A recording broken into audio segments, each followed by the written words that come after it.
The news that Joe Biden has given the green light for Ukraine to use long-range missiles supplied by the US to strike Russia came too late for most of this morning's Russian papers. But the ultra-pro-Kremlin Izvestia has the story and asks, what might US permission to strike inside Russia change?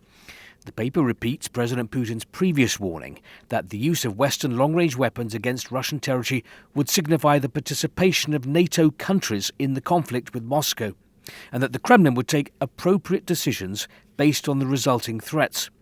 It points out that another risk here is the fact that Ukraine using Western long-range weapons could fall within the scope of the revised version of Russia's nuclear doctrine, which states that an act of aggression against Russia by any non-nuclear state, but supported by a country that has nuclear weapons, is viewed as a joint attack on Russia.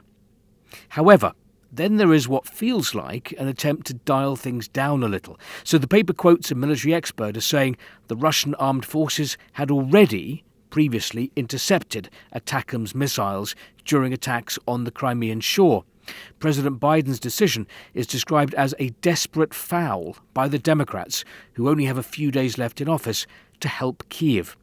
Referring to Donald Trump, the paper concludes that his sarcastic rhetoric about Zelensky cast doubt on whether he would continue military assistance for Ukraine. Izvestia then writes, Trump may revise Biden's decision, a representative of the future president's transition team told TASS. And finally, the paper points out that another key figure in such decision-taking, Germany, still has no plans to supply Kyiv with Taurus cruise missiles. The website of another ultra-pro-Kremlin outlet, Komsomolskaya Pravda, calls this a predictable escalation. Like Izvestia, here the writer claims that Western long-range missiles have already been used against Russian-occupied Ukrainian territory. Our air defence systems regularly shoot down Western long-range missiles. In other words, this is not something out of the blue and invincible.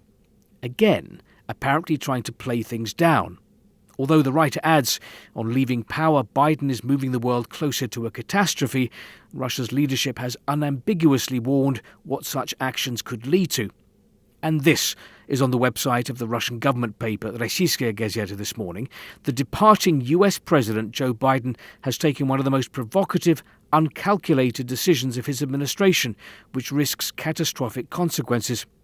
President Putin made no comment on Sunday night, so now we wait for official reaction from the Kremlin.